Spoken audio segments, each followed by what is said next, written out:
예, 오늘은 재난과 재앙이 내리는 이유에 대해서 제가 말씀을 좀 드릴까 합니다. 때가 또 때이니만큼 제가 이 말씀을 또 준비했고요. 마음 가운데 큰 부담보다도 우리가 이러한 세상의 위기 때 퍼져가는 혼란 가운데 있는 그런 위기 때 우리가 어떻게 신앙생활을 해야 될지 그런 것을 생각해 보는 이 시간 됐으면 좋겠습니다. 재난과 재앙이 내리는 이유. 먼저 계시록 12장 12절의 말씀. 그러므로 하늘과 그 가운데 거하는 자들은 즐거워하라. 그러나 땅과 바다는 화 있을진저 이는 마귀가 자기의 때가 얼마 못된 줄을 알므로 크게 분내어 너에게 내려갔음이라 하더라 그랬습니다. 하늘과 그 가운데 거하는 자들은 즐거워하는데 당연히 즐거워하겠죠. 그러나 땅과 바다는 그렇지 못함을 우리가 알고 있습니다. 영적으로는 하늘과 그 가운데 있는 거하는 사람들은 믿음으로 예수님을 믿는 사람들을 말하기도 하고요. 지금 예수님 안에서 거하면서 주의 오심을 준비하는 하나님의 백성들을 상징하기도 합니다. 영적으로 계시록 13장도 그런 말씀이 기록되어 있습니다. 그러나 땅과 바다는 화 있을진저 우주에 여러분이 아시는 것처럼 이 우리가 살고 있는 이 우리 은하, 우리가 살고 있는 이 은하계가 있는데 우리가 살고 있는 은하는 우리 은하라고 그래요. 여기에 2천억 개가 넘는 그 별들이 있는데 이 우주에 이 지구 같은 생명체가 있는 또 다른 아담들이 사는 그런 별들이 있습니다. 그런 지구 같은 별들이 또 있는 것입니다. 그런 사람들을 타락하지 않는 거민들이라고 그러죠. 우주 거민들. 거기에도 바다가 있고 땅도 있고 아담과 같은 또 다른 존재들이 있습니다. 그래서 나중에는 예수님 재림하시고 3님 후에 온 우주가 이제 죄가 다 사라지고 소멸된 후에 온 우주를 이제 우리가 여행을 다니지 않습니까? 그때 하나님께서는 이제 이 지구의 총회를 합니다. 온 우주의 총회를 하게 됩니다. 그래서 각 지구의 장자들이 거기서 모여서 특별 총회를 갖게 될 것입니다. 그런데 여기에 있는 이 말씀이 지구는 땅과 바다는 화가 있을 것인데 이는 마귀가 자기의 때가 얼마 못된 줄 알므로 크게 분내어 이 세상에 내려오고 있다는 것입니다. 이 세상을 혼란스럽게 한다는 것이죠. 여러분 계시록 12장은 남은 자손을 출현시키는 장입니다. 남은 자손이 출현이 나오죠. 계시록 12장 17절에 그 남은 자손이 탄생이 되고 그리고 거기에 특별히 12장은 선악의 대쟁투의 아주 치열한 전쟁이 하늘부터 땅에 이르기까지 그리고 예수님 재림 때까지 아주 간략하게 농축된 역사의 한 페이지입니다. 이건 하늘에서의 그 전쟁으로부터 시작해서 그리고 그 전쟁이 이제 땅으로 내려옵니다.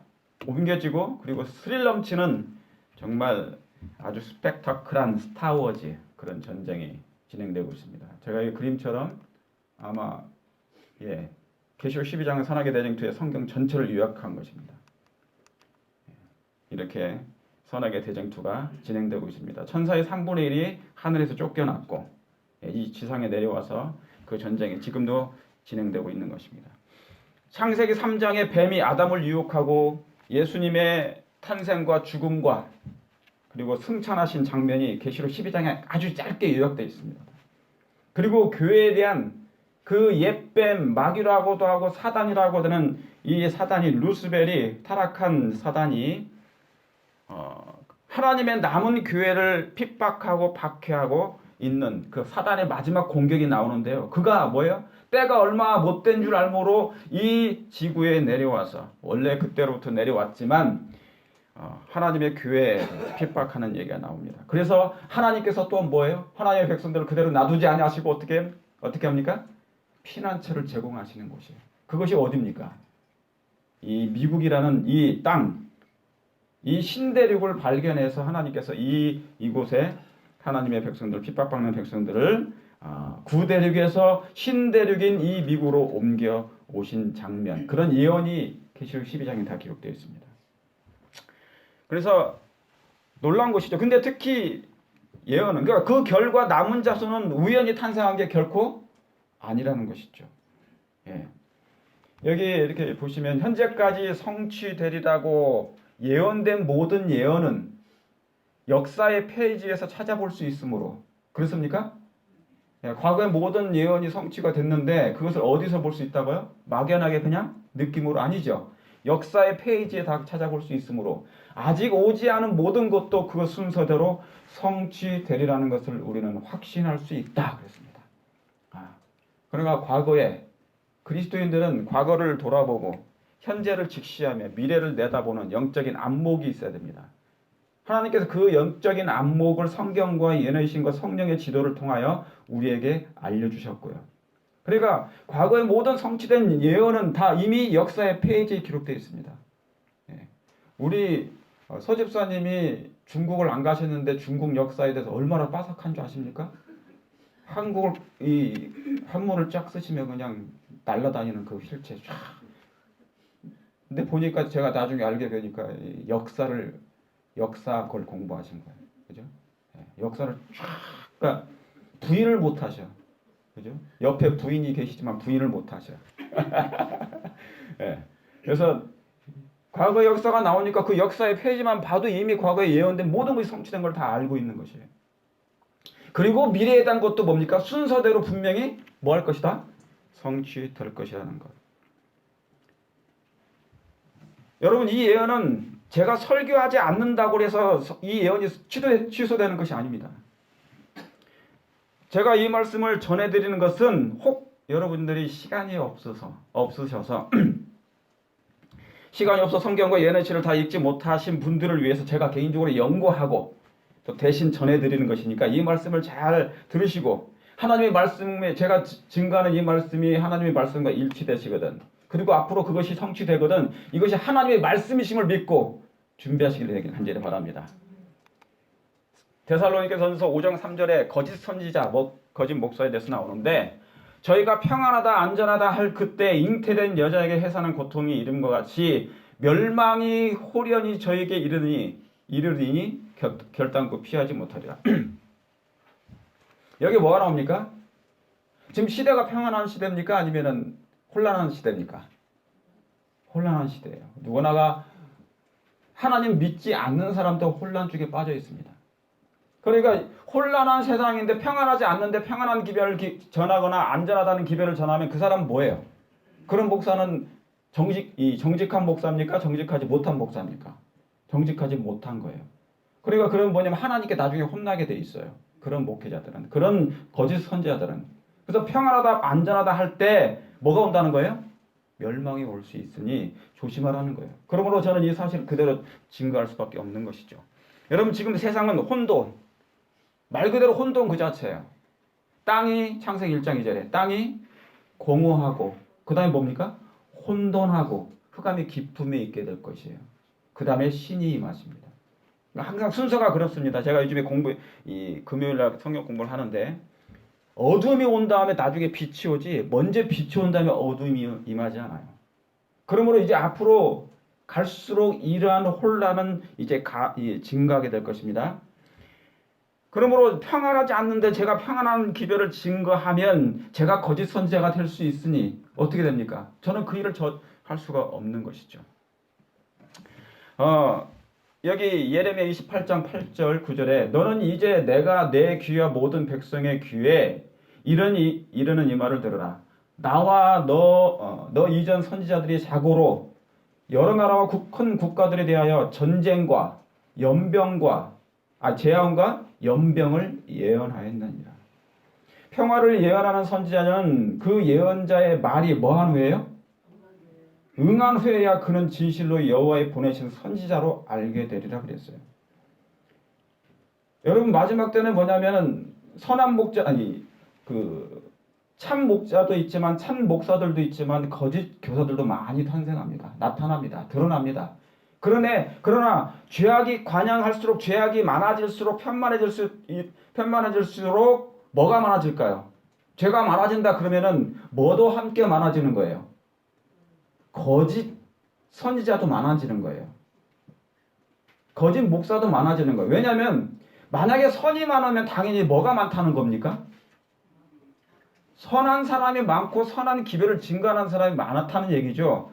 그런데 만약 악이 증가한다는 것은 당연히 뭐예요? 악을 제어하지 못하는 사람이 많아졌다는 얘기를 증명하는 거예요. 무슨 얘기 아시겠습니까? 예. 여기 이 말씀처럼 참 선지자와 거짓 선지자를 어떻게 구분할 수 있습니까? 여러분, 선지자는 기본적으로 뭐를 하는 사람이에요? 하나님께로부터 받아서 증거하는 사람이에요. 예언을. 그러니까 선지자는 기본적으로 예언을 해야 돼. 예언을 안 하면 그 선지자는 선지자가 아니에요. 그러면 예언을 하기 위해서는 뭐를 받아야 됩니까? 항상 사울이 선지자의 생도들과 함께 있다 보니까 뭐를 받았다고 그래요? 갑자기? 그가 예언을 하는 거예요. 왜 예언을 합니까? 예언은 성신이 임하지 않으면 예언을 할 수가 없어요. 그러니까 예언하는 자는 분명히 뭐가 임한다? 예, 성령의 신이, 하나님의 신이 임하시는 거예요. 예. 그러니까 거짓 선지자들은 당연히 무슨 선지자가 임하는 겁니까? 미혹의 영도 하나님이 주시는 영이 있지만 사단이 주는 영이 있어요? 사단이 주는 영이 있어요. 그러면 사단이 주는 영은 뭐에 비롯된 겁니까? 성경일까요? 아니면 다른 자기의 지어낸 말일까요? 자기의 지어낸 말이 더 많을 것입니다. 그래서 선지자는 분명히 참 선지자를 여러분이 가질 수 있는 유일한 방법은, 선지자는 무조건 뭐를 한다? 예언을 한다. 그런데 예언을 하기 위해서는 분명히 뭐가 임하셔야 된다? 성령께서 임하시는 것이다. 성령께서 임하시는 것이다. 그럼 참 선지자와 거짓을 어떻게 구분할 수 있습니까? 그가 말한 것이 여기 있는 말씀처럼 그 평화를 예언하는 선지자는 그 예언자의 말이 응한 후에야 그는 진실로 하나님의 보내신 선지자라, 그 말입니다. 다시 말하면 그가 어떤 사람이 예언을 했으면 그 예언이 어떻게 돼야 돼요? 성취될 때 비로소 그 사람이 참 선지자임을 우리가 알 수 있는 것입니다. 아시겠습니까? 그런데 그 사람이 말한 것이 아직 성취되지 않았는데 무조건 뭐라고 할 수 있어요? 선지자라고 찬양하거나 선지자라고 사람들 뭡니까? 예, 꼬여서 모이게 되면 그 사람을 쫓아가거나 빠지게 되면 문제가 생깁니다. 예, 그 말이 응한 후에야 비로소 그 사람이 참 선지자인 줄 알 수 있는 것입니다. 그러므로 각 시대마다 하나님께서는 당신의 선지자를 보내셨고 그들에게 성령을 부으셨고 그리고 예언하게 하셨으며 그것을 예언을 기록하게 하셨는데 그게 바로 성경입니다. 여러분, 하나님의 말씀이 예언된 말씀임을 믿으십니까? 성령의 감동하심을 입은 사람이 성령을 통하여 받아서 그것을 기록했으므로 이 과거로부터 지금까지의 모든 예언이 성취된 것, 역사의 한 페이지에 다 기록됐으니 미래에도 이제 그 예언된 모든 말씀이 하나님의 말씀대로 순서대로 이루어질 줄 믿습니까? 예, 여러분이 이루어질 것을 확신합니다. 전쟁, 재앙, 연병, 여기 있는 이 말씀처럼 나라와 큰 국가들에 대하여 전쟁과 재앙과 연병을 예언했다고 그랬어요. 여러분, 예레미야 당시에 그 당시만 해도 저런 예언을 들으면 사람들이 어떻게 할까요? 여러분, 전쟁, 평화에 대한 말씀을 선포하면 사람들이 나빠하지 않는데 저런 전쟁과 재앙과 연병을 예언하면 어떻습니까? 사람들이 좋아해요? 싫어해요? 싫어해요. 아무도 좋아하지 않습니다. 여러분, 연병은 뭐냐면 우리나라 옛날 속된 말로 나쁜 얘기 아니죠? 근데 연병은 역병이에요. 다시 말하면 오늘날의 전염병은 똑같은 거예요. 그 원어가 그렇습니다. 여기서 연병은 코로나 바이러스 같은 거. 그렇죠? 나와 너 이전 선지자들이 자고로 여러 나라와 큰 국가들에 대하여 전쟁과 재앙과 연병을 예언하였느니라. 근데 선지자는 하나님이 전하라는 것을 전하지 않을 수 없어요. 시대가 악하지 않으면 하나님께서 뭐예요? 그런 예언을 하지 않습니다. 그러나 죄가 편만해지고 증가하면 하나님께서 누구를 보내신다고요? 항상 선지자를 보낼 수밖에 없어요. 자, 아합 왕에게 보낸 선지자가 누굽니까? 하나님께서 누구를 보내셨어요? 엘리야 선지자를 보냈잖아요. 그 시대 뭡니까? 우상이 충만했어요. 그 나라가 하나님을 믿는 나라가 우상이 충만했기 때문에 하나님께서 선지자를 보내셔서 그들에게 책망하고 경고의 기별을 보냈습니다. 여러분, 경고라는 건 뭐냐면 이 일을 계속하게 되면 문제가 생기니, 재앙이 내리니, 재난이 생기니 제발 뭐 하지 말라는 거예요. 예, 그 죄를 범하지 말고 우상을 버리라는 얘기입니다. 다시 말하면 그 경고는 사랑에 포함되어 있습니까? 여러분, 하나님의 책망과 하나님의 경고에는 사랑이 포함되어 있어요. 가지 말라. 거기 가면 문제가 생기니 제발 그러지 말라. 그 얘기한 거예요. 사랑의 기별입니다. 여러분, 재미있는 것은 이스라엘은 하나님을 떠나 우상을 숭배하고 악을 행한 죄를 회개하고 버릴 생각은 안 하고 그런 예언을 전한 예레미야를 어떻게 했습니까? 징후하고 미워하고 핍박하고 박해했습니다. 계속 그렇게 살면 재앙과 연병이 있을 거라는 예언은 듣기 싫어한 것입니다. 그 죄를 회개하고 버리면 될 것인데 그렇게 전한 기별자를 뭐예요? 싫어한 것이에요. 핍박한 것입니다. 그럼 듣기 싫어한다고 저 예언이 성취되지 않느냐? 그게 아니거든요. 그렇습니까? 예. 누군가는 증거할 것이고 제가 전하지 않아도 여러분이 전하지 않아도 이 예언은 하나님의 정하신 때 하나님의 방법으로 성취되게 되어 있습니까? 성취되게 되어 있습니다. 그러므로 하나님의 기별을 메시지를 하늘로부터 받은 사람은 이 기별을 증거하지 않으면 견딜 수 없는 마음이 생겨요. 그가 만약에 이것을 증거하지 않게 될 때 뭡니까? 문제가 생겨요. 여러분, 엘렌 G 화이트에게 성신이 임했을 때 그러기 전에 그가 받기 전에 두 사람에게 먼저 하나님의 기별이 임했다고 그래요. 포이라는 사람과 포즈라는 사람이 있었어요. 엘렌 G 화이트이 받기 전에 이미 하나님께서 그들에게 계시를 줬습니다. 그런데 뭡니까? 그 계시를 받고도 그들이 견디지 못했어요. 그런 용기도 없었고 그런 거 감당할 수 없었기 때문에 하나님께서 그 연약한 여인을 통하여 복음을 증거하게 하신 것입니다. 계시를 받게 하시고. 그래서 여러분, 저런 예언은 하나님의 율법을 순종만 하면 저 예언은 취소될 것입니다.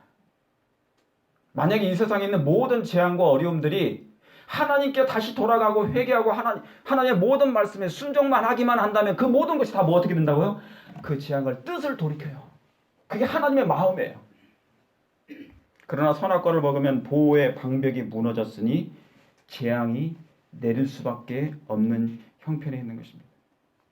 여러분, 저 기별은 이런 기별은 뭐에 기초한 거냐면 신명기 여기에 듣기 싫다고 예언이 취소되지 않는다. 그저 회개를 원하신다. 신명기 28장의 기초한 얘기입니다. 여러분, 신명기 28장을 제가 다 말씀드릴 수가 없어요. 축복과 저주의 말씀이 기록되어 있습니다. 신명기 28장 1절부터 14절까지는 축복. 네가 하나님의 모든 계명과 규례에, 계명에, 율법에 모든 말씀을 다 순종하면 이 세상에 어디를 가든지 다 뛰어날 것이요. 그리고 나가서도 복을 받고 들어와서도 복을 받을 것이라 그랬습니다. 복에 대한 기별을 갖다가 14절까지 하나님께서 충만히 거기에 기록해 놓으셨어요. 제발 하나님의 말씀을 뭐 하라는 거예요? 순종하라고. 우리 아이들이 잘못될까봐 항상 엄마 아빠가 뭐라고 얘기합니까? 왜? 항상 이 아이들에게 교훈해 주지 않습니까? 그러지 말라, 저기 가지 말라, 이러지 말라. 그것은 이 아이를 위한 것입니까? 이 아이들을 위한 것인 것처럼 하나님께서도 그렇게 모세를 통하여 이 기별을 주셨어요. 그래서 여러분, 신명기 28장은 축복과 저주의 기별인데 이 신명기 28장은 성경 전체와 인류 역사를 통틀어서 이 하나의 율법에 다 포함되어 있습니다. 여러분, 이 신명기 28장을 창세기 2장으로 끌려 올라가면 창세기 2장 16절의 말씀을 그대로 늘여놓은 것이에요. 선악을 알게 하는 나무를 뭐 하지 말라? 먹지 말라. 이것을 먹는 날에는 뭐 하리라? 정령 죽으리라는 거하고 똑같아요. 네가 하나님의 계명에 순종하면 복을 받을 것인데 나가도 복을 받고 들어와도 복을 받고 이래도 복을 받고 네 강주 위에 끊임없이 복이 차오를 것이다. 그러나 그 말씀에 순종치 아니하면 저주가 임할 것인데 제발 이 저주는 받지 말라. 그 얘기하는 것이에요. 그러니까 창세기 2장 16절의 말씀을 신명기 28장에 늘여놓은 것이에요. 그런데 여러분, 희한하게 뭐냐면 축복의 말씀, 복에 대한 말씀은 1절부터 14절까지인데 15절부터 60 몇 절까지는 전부 다 저주에 관련된 기별입니다. 다시 말하면 여기 이 말씀이에요. 창세기 16절 선악과를 안 먹으면 살고 먹으면 죽는다는 거예요. 그것은 사랑의 하나님의 아담과 하와를 위해서 기록하는 것입니다. 그런데 신명기 28장은 모든 계명을 순종하면 복이 넘치고 저주, 만약에 그렇지 않으면, 순종하지 않으면, 불순종하면 저주를 받는다는 얘기를 요약한 것입니다. 그럼 그 저주가 구체적으로 무엇이냐? 바로 그것이 15절 이하부터 쭉 설명이 되어 있었어요. 즉 재난과 재앙과 질병, 역병이 생긴다는 것이죠. 여기에 네가 만약 내 하나님 여호와의 말씀을 순종하지 아니하여 여호와께서 내 몸에 뭐가요? 연병. 이게 뭐라고 그랬습니까? 전염병이에요. 오늘날. 들게 하사 네가 들어가 얻을 땅에서 필경 너를 멸하실 것이며 여호와께서 무슨 병이에요? 폐병. 지금 폐렴 때문에 난립니까? 중국 폐렴. 폐병과 열병과 상한과 학질과 한재와 풍재와 썩는 재앙으로 너를 치시리니 이 재앙들이 너를 따라서 너를 진멸케 할 것이라고 했어요. 천연두부터 시작해서 코로나까지 인류를 위협한 이 수많은 전염병들. 여러분 이거 아시는 것처럼 그림에도 나오죠? 에볼라, 사스, 메르스, 이제 코로나까지, 바이러스까지. 수많은 사람들이 죽어가고 수많은 사람들이 공포에 젖어 있습니다. 여러분 이 말은 굉장히 중요한 말씀인데 뭐가 중요한 말씀이냐면요. 이거요. 이 말씀이 왜 중요한 말씀이냐면 나라마다 뭐가 있죠? 나라마다 항상 있는 게 뭐, 이게 영어로 제가 지금 써오는 거예요. 아까 그거 폐병과 먼지, 이게 consumption, 그게 폐병인 것 같습니다. fever, 열병, 그렇죠? inflammation, 이게 다 이제 전염되는 것이잖아요. with the extreme burning, 다 이 상한, 학질, 열병, 뭐 다 관련된 거예요. 자, 여기에 보면 여러분 나라마다 뭐가 있어요? 법이 있어요. 그 법은 누구를 위해서 만들어진 겁니까? 이 법은 사람들의 국민의 생명을 보호하고 위한 것입니다. 살인하지 말라. 그러면 이 법이 살인하지 말라는 법이 있으면 뭐예요? 살인 안 하면 돼. 그러니까 이 법이 있으므로 이 사회가 안전합니까? 좀 더 안전해지는 것이죠. 안전하게 살게 돼 있어요. 그런데 이 법이 만약에 없게 되면 어떻게 돼요? 살인하지 말라는 법이 만약에 폐지가 되면 어떻게 됩니까? 그러면은 온 세상이 무법천지가 되는 것입니다. 자, 동성결혼. 자, 여기도 이게 뭐냐면 어린이 도서책이에요. 왜 법을 어기면 안 되나요? 왜 법을 어기면 안 되죠? 법을 어기면 안 되죠. 법을 어기면 문제가 생기기 때문에 그래요. 다시 말하면 그 사람의 생명, 이 모든 법은요, 여러분, 법하면 law, 율법이라는 것은 뭐냐면 생명이에요, 생명. 생명의 법이라고 그래요. 그래서 이것을 연결되어 있어. 이 생명의 법은. 생명은 사랑으로부터 나오기 때문에 너무너무 중요한 법인 거예요. 자, 여러분 아시는 것처럼 여기 동성애가 나옵니다. 동성애. 여러분 동성결혼을 왜 하지 말라 그런 것입니까? 하나님이 질투하십니까? 그것 때문에? 동성결혼을 왜 하나님이 하지 말라 그러셨어요? 동성결혼 때문에 생기는 질병이 뭐예요? 에이즈입니다. 그렇죠. 이것 때문에 생기는 것이 에이즈인 것이에요. 그 질서를 깨버리면 하나님께서 남자와 여자를 창조하시고 서로 결혼하게 하셔서 아이를 사랑하도록 아이를 낳도록 하셨는데 이 질서가 깨져버리고 남자와 남자, 여자와 여자, 양성애자, 양쪽으로 다 양성애자까지 생기는 이상한 이런 현상들, 그것은 정신적인 질환이에요. 비정상이 정상으로 자리를 매김하면 이 세상은 뭡니까? 정상적인 세상이 아니라는 거예요. 상식이 사라진 것입니다. 여러분 이해하시겠습니까? 그런데 오늘날은 동성결혼이 남자가 앵커를 하고 나와서 커밍 아웃. 옛날에는 부끄러워서 그것을 커밍 아웃 폭로를 선언을 안 한 거예요. 그러나 시대가 뭐냐 악해지니까 이것을 내놔도 이제는 뭡니까? 그만큼 세상의 문화가 악해진 것을 상징하는 거 이해하시겠습니까?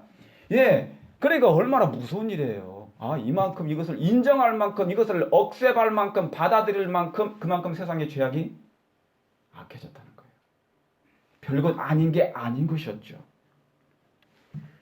여러분 칙펠레 저 치펠레는 뭐냐면 정통 기독교 CEO가 사장이 아주 독실한 신앙인입니다. 그런데 이 치펠레를 이 치펠레 회사가 동성결혼을 지지하지 않는다고 해서 대학에 그 입점을 못하게 금지시킵니다. 최근에는 샌안토니오 시티에서 동성애 동성애를 지지하지 않는다고 해서 이 샌안토니오 국제공항에서 입점을 금지시켰어요. 뭐를 지지하지 않는다고요?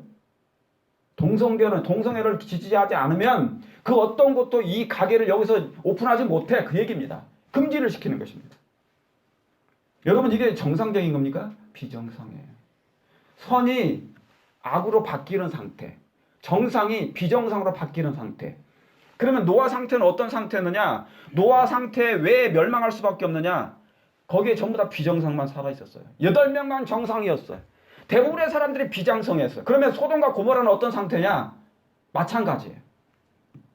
그러니까 비상식이 편만한데 그것을 사람들이 뭡니까? 분별력 없이 받아들이는 것이에요. 자, 그러면 생각해 보시겠습니다. 다시 말하면 뭐냐면, 여러분, 금지선이 있는데 그것을 넘어서 버리면 생명의 위협을 받게 됩니까? 금지선이라는 게 있는데 이걸 넘어서 버리면 문제가 생겨요. 그럼 생명의 위협을 받게 됩니다. 중앙선하고 똑같은 얘기예요. 그게 바로 뭐냐면 하나님의 율법이에요. 하나님의 율법은 뭐냐면 누가 뭐라고 해도 이건 바꿀 수 없는 거예요. 왜냐하면 예수님은 이것 때문에 돌아가셨으니까. 율법의 정죄를 받으셨어요. 인류를 대신해서. 자, 한번 생각해 보시겠습니다. 자, 먼저 이 말씀을 보시겠습니다. 욥기서 38장 7절 11절. 바닷물이 태에서 나온같이 넘치 흐를 때 문으로 그것을 막는 자가 누구냐? 그때 내가 구름으로 의복을 만들고 흑암으로 그 강보를 만들고 계한을 정하여. 자, 계한을 정해요. 계한을 정하여 문과 빗장을 베풀고 이르기를 내가 여기까지 오고 넘어가지 못하리니 네 교만한 물결이 여기 그칠지나 그랬어. 자, 이 말씀이 무슨 말씀이냐면 제가 설명드릴게요. 하나님께서, 여러분, 바다가 있죠. 그럼 바다가 파도가 있어 없어요? 어마어마한 무서운 파도가 몰려오는데 막 그 육지를 집어삼킬 것처럼 보이는데 그 이상을 뛰어넘습니까? 안 넘습니까? 경계를 넘어서요? 안 넘어서요? 넘어서지 않습니다. 그 말은 누가 이것을 해놨다는 겁니까? 물이 침범하지 못하도록 막으신 분이 누구세요? 하나님께서 그 경계를 해놓으셨다는 것입니다. 그런데 이상하게 이 금지선이 하나님의 명령이 없으면, 참, 하나님께서 경계를 이것을 해놨단 말이죠. 파도가 넘치지 못하게, 육지를 삼키지 못하게. 그런데 무슨 일입니까? 지진과 해일로 말미암아 어떤 일이 벌어집니까?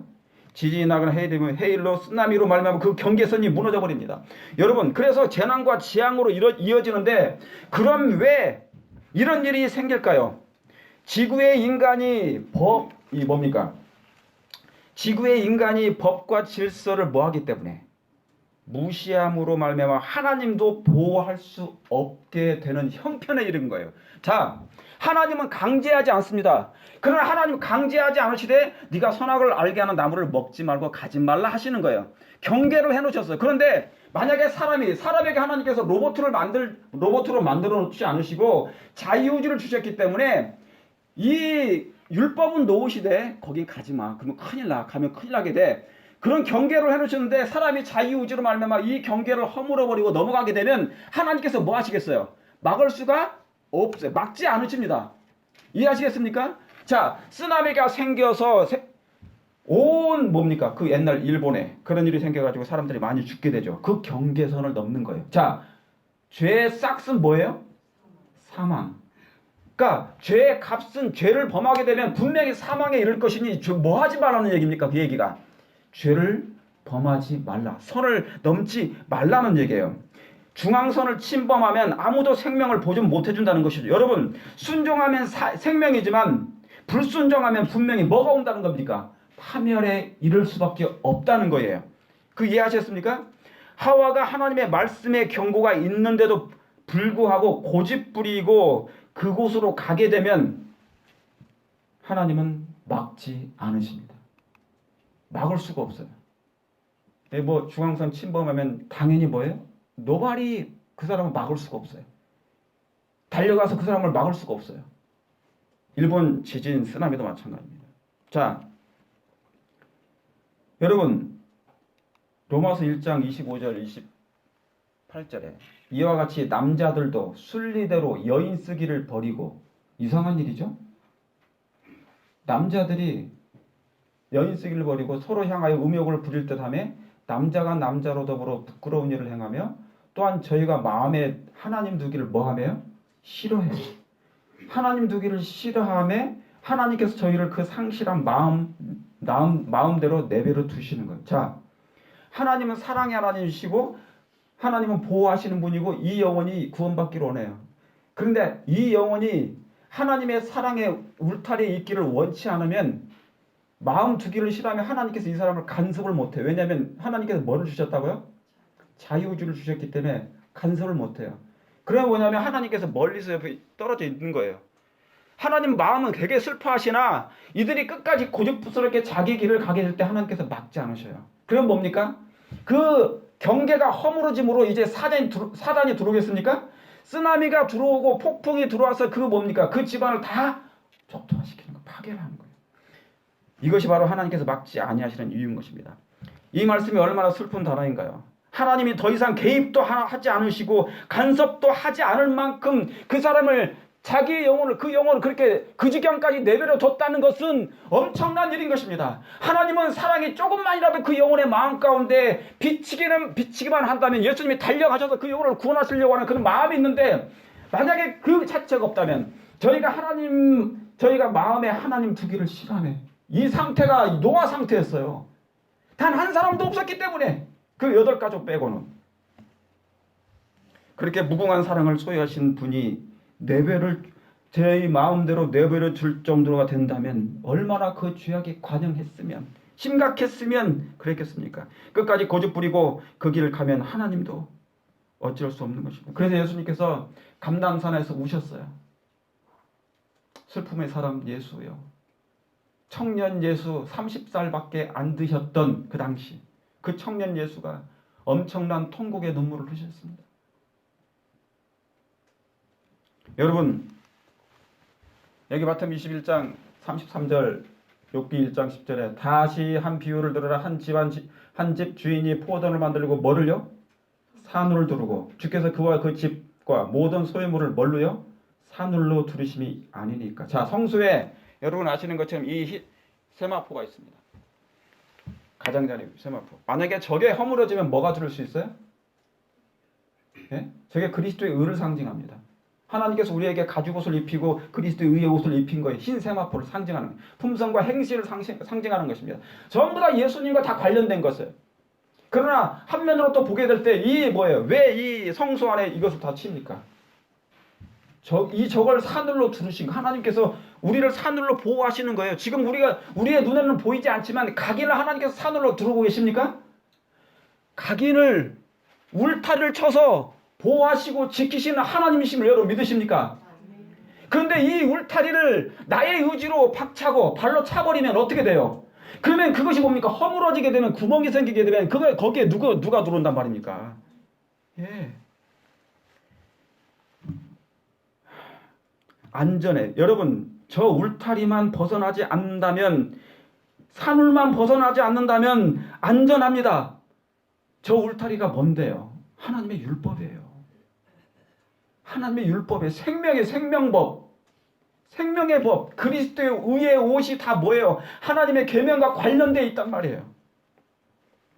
그런데 저 울타리를 발로 차버리면 어떻게 돼요? 사단에게 길을 터주게 되는 것이, 결국 재난과 재앙이 그곳을 들어오게 됩니다. 여러분 한번 보시겠습니다. 이 그림 한번 보세요. 자, 꺼지지 않는 호주의 산불. 필리핀에 최근에 일어난 일입니다. 필리핀의 화산. IS 36대학이 다 막 문을 닫고 그랬죠. 최근에 지난주에 저기 어디입니까? 여기 플로리다 밑에 있는 주가 뭐죠? 나라가 쿠바. 예, 쿠바의 강력 지진이 7.7이 생겼습니다. 자, 그러면 이런 말씀들, 왜 꺼지지 않는, 소방수들이 그렇게 많이 동원돼 가지고 불을 끄려고 하는데 왜 불이 안 꺼질까? 한번 보시겠습니다. 뜻하지 않는 화재가 발생할 것이며 어떠한 인간의 노력으로도, 어떻게 해요? 어떠한 인간의 노력으로도 이 불을 끄지 못할 것이다. 철도 사고가 너무 더욱 빈번하게 일어날 것이다. 혼란과 충돌과 일각의 예고도 없는 사망이 주요 곧 교통로에서 발생할 것이다. 아까도 보셨죠? 마지막이 이르렀고 은혜의 기간은 끝나려 하고 있다. 오, 우리는 찾을 만한 때 하나님을 찾고 가까이 계실 때 하나님께 부르짖자. 그런 것입니다. 여러분, 왜 사람의 노력으로 저 불이, 호주의 불이 안 꺼졌을까? 캘리포니아에 있는 불이 매년마다 끊임없이 일어나고, 지난해는 어떻게 됐습니까? 어마어마한 한 도시가 다 불타버렸어요. 아시죠? 그 엄청난 그 주택가가 다 불타버렸어요. 아무리 끄려 해도 안 꺼지는 거예요. 뭐 때문에요? 울타리와 산울이 문제가 생긴 거예요. 그래서 더 이상 하나님께서 간섭을 못할 정도로 만들어, 그러니까 내어버려 주시는 거게 되게 되는 것입니다. 제가 이 말씀을, 사단은 자기의 목적을 이루게 하여 어떤 사람들은 잘되고 어떤 사람들은 번영하게 하며 어떤 사람들은 고통을 당하게 하여 사람들로 하여금 그들을 괴롭게 하는 분이 하나님이라고 믿게 한다. 자, 사단의 목적은 무조건 하나님을 오해케 만드는 일입니다. 이 세상에 있는 모든 재난과 재앙도 다 누구에게 핑계를 돌리는 것이, 책임을 하나님께로 책임을 돌리기 위한 것입니다. 그래서 인간의 마음이 저런 재난과 시련이 오게 되면 하나님을 떠나고 하나님을 원망하게끔 만들려고 하는 것이에요. 그러니까 우리에게 뭐가 없으면 안 되는 겁니까? 믿음이 없으면 문제가 생기는 것이에요. 자, 코로나 바이러스 주의보가 전 세계에 떨고 있습니다. 지금 공포소간이에요. 사람들이 차에 뭡니까? 중국은 지금 뭐냐면 사람과 사람으로 접촉으로 인해 이 전염되기 때문에 뭐예요? 접촉을 안 합니다. 그래서 모든 예배까지 다 금지시켰어요. 교회당을 갈 수가 없어요. 예배를 못 드려요. 여러분 생각해 보세요. 왜 이런 일이 생기는 것인가? 하나님께 나와서 예배 드려야 되는 예배도 못 드리고 금지까지 다 시킨 것입니다. 만약에 여러분, 중국은 이 바이러스의 천국입니다. 생산국입니다. 이제는 전 세계에 이 수출까지 해거든요. 이 바이러스를 수출까지 하는 것입니다. 각 나라는 수입까지 하고요. 지금 그래서 뭐냐면 엑소더스, 이 중국으로부터 탈출하려고 하는 사람들이 막 줄을 잇고 각 나라로 퍼져가는데, 그 와중에도 뭐 하는 사람이 있냐면 자신을 희생하는 사람들이 있습니다. 저 위에 있는 손은 간호사의 손이에요. 이 어려운 가운데서도 경리동에서 환자들을 위해서 봉사하면서 목숨 걸고 환자들을 돌보는 그 간호사들의 손입니다. 다 손이 찢겨져 있어요. 아래에 있는 이 간호사는 뭐냐면 자기의 머리 때문에, 머리가 길어가지고 사람들에게 전염될까봐 자기의 머리를 다 삭발했어요. 그렇게 해서 희생하고 봉사하는 것입니다. 죽을 줄 알고 어떤 의사들은 그것을 다 제껴두고 여기에 와서 봉사를 하고 있는 사람들로 생기고 있는 것입니다.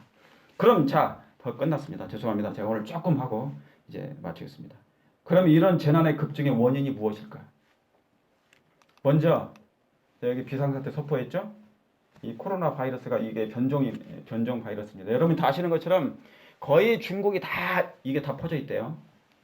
빨간 것이 그 내용입니다. 자, 사단은 뜻하지 않은 사고, 바다와 육지에서 일어나는 재난, 큰 화재, 사나운 풍랑, 심한 우박, 폭풍, 홍수, 회오리 바람, 해일, 지진 등 수많은 방법으로 각 지역에서 그의 능력을 나타내고 있다. 자, 누가 하는 것이라고요? 사단이 하는 것이에요. 하나님이 하시는 게 아니에요. 하나님은 허락하시는 거예요. 왜요? 사람들이 하나님의 율법을 뭐 하지 않고요? 순종하지 않고. 자, 그는 치명적인 병독을 공중에 뿌림으로 수많은 사람들을 질병으로 죽게 한다. 이러한 일은 점점 더 빈번해 가고 비참해 간다. 멸망이 사람과 짐승에게 똑같이 엄습한다. 자, 이 모든 일은 전부 다 누구 때문에 그러는 거?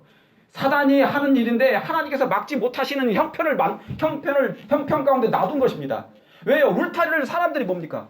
그렇게 해버렸어요. 여러분, 사스도 이 중국에서 나왔고 코로나 바이러스도 중국에서 나왔는데, 중국은 무슨 국가가냐면 세계 21위 기독교를 박해하는 국가 중에 세계에서 21위예요. 엄청나게 사는 기독교를 핍박하는 그런 나라인 것입니다. 여러분, 그래서 하나님은 이것을 막을 수 있는데도 허락하시는 것은 세상에 하나님을 떠나 죄악의 증가가 있기 때문에 그런 것입니다. 더 이상 하나님이 간섭할 수 없는 상태의 사람들이 이 나라들이 버려두는 것입니다.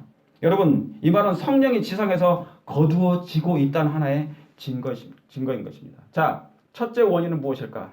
이사 24장, 땅이 슬퍼하고 쇠잔하며 세상 백성 중에 높은 자가 쇠약하며 땅이 그 거민 아래서 더럽게 되었으니 이는 그들이 뭐를 범해요?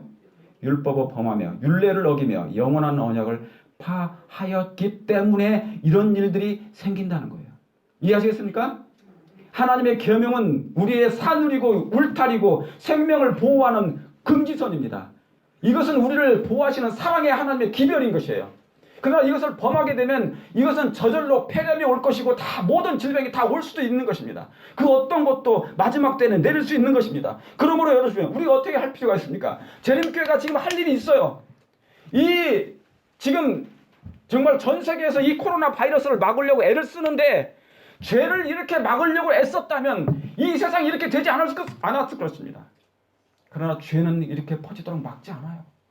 죄를 여러분요. 네, 제가 이거 읽고 이제 마칠게요. 하나님께서 이 재난의 목적이 있습니다. 이 재난이 나오는 하나님이 내리시는 재앙이 이미 지구에 쏟아지고 있으며 마치 하늘에서 내리는 것 같이 불길이 매우 값비싼 건물들을 쓸어가고 있다. 이러한 심판이 그리스도인이라고 고언하는 사람들로 하여금 제정신이 들도록 하지 못할 것인가? 하나님께서 재난을 허용하시는 것은 세상으로 뭐를요? 주의를 기울이고 죄인으로 그분 앞에 두려워 서게 하십니다. 재난의 목적. 하나님께서 재난을 허락하시는 데는 목적이 있다. 그것은 남녀들로 하여금 제정신이 들도록 하시는 한 가지 방편이다. 의심하는 사람들에게 말씀에서 분명하게 계시해 놓으시는 것을 드러내시는 것이라고 분명히 말씀했습니다. 사랑하는 성도 여러분, 준비될 마음이 있으십니까? 사단이 자기의 때가 얼마 못 됨으로 한 영혼이라도 어떻게든지 멸망시키려고 애를 쓰고 있습니다. 두 번째는 이것이 하나님의 율법을 무시하는 결과라 분명히 말씀하신 것입니다. 하나님의 율법을 무시하면 이런 일이 생긴다 그 말입니다. 사랑하는 성도 여러분, 이 재난과 재앙이 멈추도록 우리의 기도가 지금 필요해요. 우리 재림교회의 회개가 필요한 것입니다. 이것은 하나의 샘플이 될 것입니다. 이 세상에 이거보다 더한 것들이 앞으로 일어날 것이니 그리고 사단은 이걸 통하여서 이제 회개 운동을 일으킬 수 있습니다. 명분을 만들어서. 그래서 특별한 회개 운동, 하나의 운동을 만들 것인데 그게 1월 협력이 될 것일 수도 있어요. 그러므로 사랑하는 성도 여러분이시여, 하나님의 율법을 순종하겠다는 새로운 결심이 우리에게 있어야 될 것입니다. 그러므로 더 이상 구멍이 나지 아니하고 우리가 어려움 형편 가운데 재앙이 내리지 않도록 그것을 막는 유일한 방법은 회개하고 기도하는 것밖에 없음을 여러분 기억하시길 간절히 바랍니다. 그렇게 하시길 바라면서 오늘 말씀을 드리겠습니다.